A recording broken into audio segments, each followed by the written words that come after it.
Pada kesempatan kali ini, kami akan membahas semua pecahan ingatan pada Eren Yeager setelah kepalanya di headshot Gabi. Sebelum masuk ke pembahasan, bantu kami dengan klik subscribe dan like-nya ya.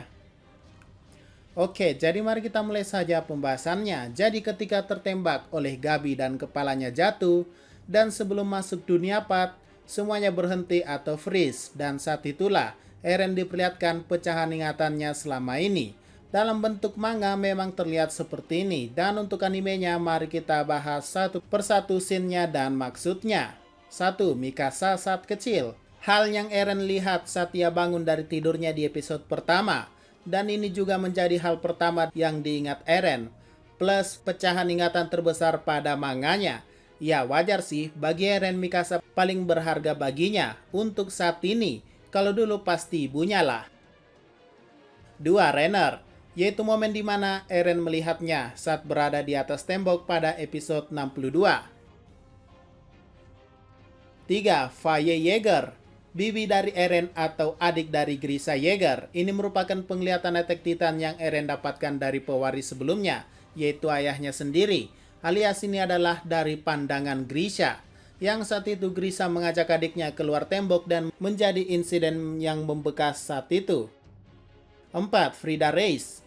Eren melihatnya pada episode 42. Saat itu Eren masih pingsan dan dikurung di ruang bawah tanah. Saat itulah ia melihat Frida Reis atau dirinya sendiri sebagai Frida di depan cermin. Jadi apakah Eren fanboy?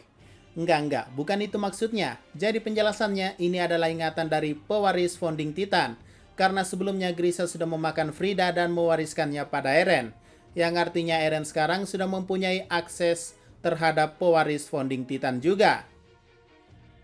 5. Renner, yang ada di episode 64. Saat itu bersujud minta maaf pada Eren atas kejadian yang menimpa ibu Eren dan warga Shiganshina saat itu. Tapi uniknya scene ini tak ada di manga. Aneh kami rasa. Apakah mungkin ini merupakan tambahan dari pecahan ingatan Eren? Apakah improvisasi dari MAPPA? Perlu diketahui apapun yang ditambahkan dan dikurangi pada animenya pastinya memerlukan izin dari kreatornya, yaitu Hajime Isayama Sensei. Jadi kami rasa ini sudah dapat izin dan memang tambahan saja. 6. Armin kecil, yang tak kami ketahui dari episode mana. Yang jelas ia mengambil pecahan ingatan yang ini. Cuma di animenya dibuat bergerak dan berbeda, di mana ia sedang berlari. Dan tak lupa juga buku yang telah menghasut Eren.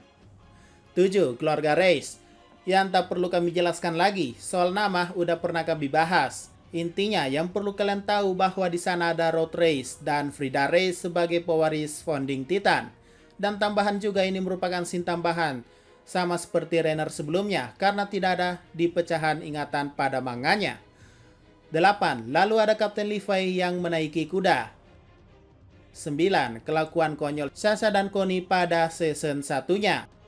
10. Falco saat Eren melihatnya di kota Liberio. 11. Eksekusi keluarga Kruger. Nah ini tak akan kalian temukan di manga maupun di anime. Karena di manga pada chapter 88 ada 3 orang yang diperlihatkan terbakar. Sama dengan animenya di episode 58. Namun saat itu kita tidak tahu siapa saja mereka. Nah dalam ingatan ini kita akhirnya tahu apa yang dilihat Kruger, pewaris Attack Titan sebelumnya di balik pintu lemarinya adalah detik-detik keluarganya dibunuh oleh tentara Marley. Kalau di manga lebih jelas, diperlihatkan ada ayahnya, ibunya, dan juga adik perempuannya. Ya, agak kebetulan juga takdir ini, di mana Grisha juga punya adik perempuan. 12. Colossal Titan muncul pada episode pertama. 13. Renner dan para Chogan lainnya yang berada di sauna. Ya, ini nggak ada di manga maupun anime, karena kenyataannya ini adalah scene yang diadaptasi dari cover majalah Kodansha dulu, alias sampul majalah, yang juga sempat menjadi rumor akan menjadi alternatif cover Vol 31. Tapi pertanyaannya kenapa bisa tembus sampai sana pecahan ingatan Eren? Yang padahal di manganya pun nggak ada scene ini. Jawabannya simpel, itu karena kekuatan Founding Titan bisa melampaui waktu, dan bahkan juga dimensi. Contohnya Kruger yang mengetahui nama Armin dan Mikasa, lalu Eren yang melihat kematian ibunya di masa depan. Itu semua karena kekuatan Founding Titan. Nah lanjut, jika diperhatikan dari sini, kan posisinya mereka beda tuh. Harusnya Levi yang di tengah, jadi mungkin diubah dengan sudut pandangan Eren. Karena di sana ada 5 orang yang diperlihatkan. Sedangkan di cover ada 6, yang artinya di anime adalah POV dari Eren. Tapi masalahnya dari gambar sauna nggak ada tuh tempat duduk di depan.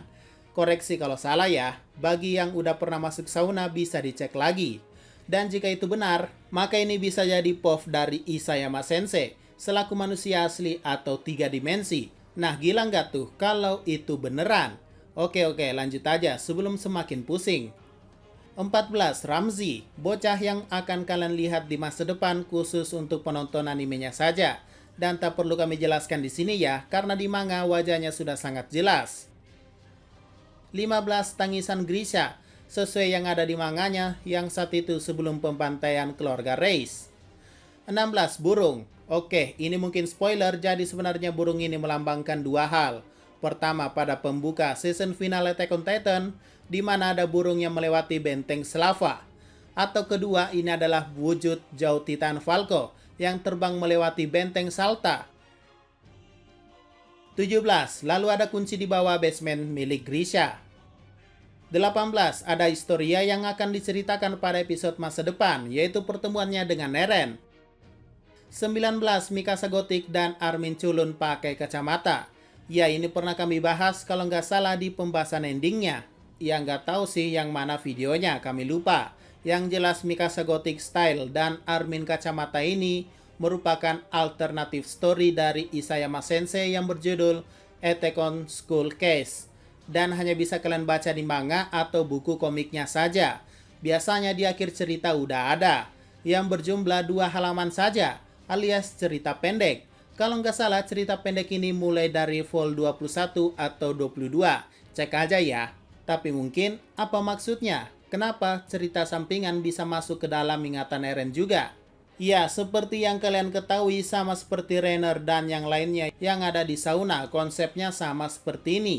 Bedanya Mikasa Gotik dan Armin Cupu memang benar ada di pecahan ingatan pada manganya.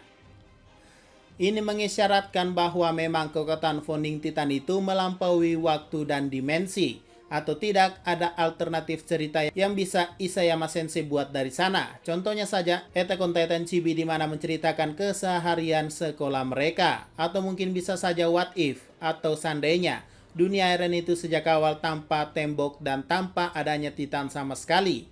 Ya, begitulah hidup mereka alias kehidupan normal mereka. 20. Nah, ini dia burung Eren sesuai pada opening dan laju dirinya menyusuri laut sebelum akhirnya rambling pada chapter 130 nanti. 21. Ymir, sosok pendiri Titan yang akhirnya diperlihatkan. Dan selesai. Ya udah, itu doang. Mungkin beberapa di antara kalian ada yang heran dan sadar. Yap, semua pecahan ingatan yang ada di manga nggak dimasukkan.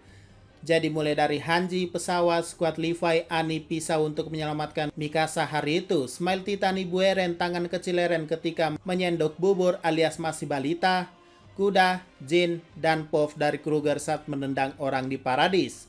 Selebihnya diadaptasi dengan cukup baik. Kalau dihitung ada sekitar 30 pecahan ingatan Eren yang terjadi saat itu, saat kepalanya menyentuh tangan Seke dan memasuki dunia Path. Ya, kembali ke awal kenapa si Eren tiba-tiba melihat pecahan ingatannya.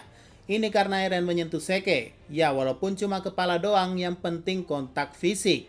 Nah, Seke sebagai pewaris kerajaan dapat memicu ingatan Eren yang sebagai pewaris Founding Titan. Ini pernah dialami Eren sebelumnya saat melakukan kontak fisik dengan keluarga kerajaan yaitu Historia. Dan untuk Dina Fritz, saat dalam wujud Titan, Eren sama sekali tak mendapatkan ingatan di saat bersamaan. Kecuali Eren tiba-tiba ingat siapa Smile Titan pas rapat saat itu. Oke, mungkin itu saja semua pembahasan pada pecahan ingatan Eren. Jika ada pertanyaan dan masukan, silakan komentar saja di bawah ya. Sekian dari pembahasan kali ini, jangan lupa like, share, dan komentarnya ya.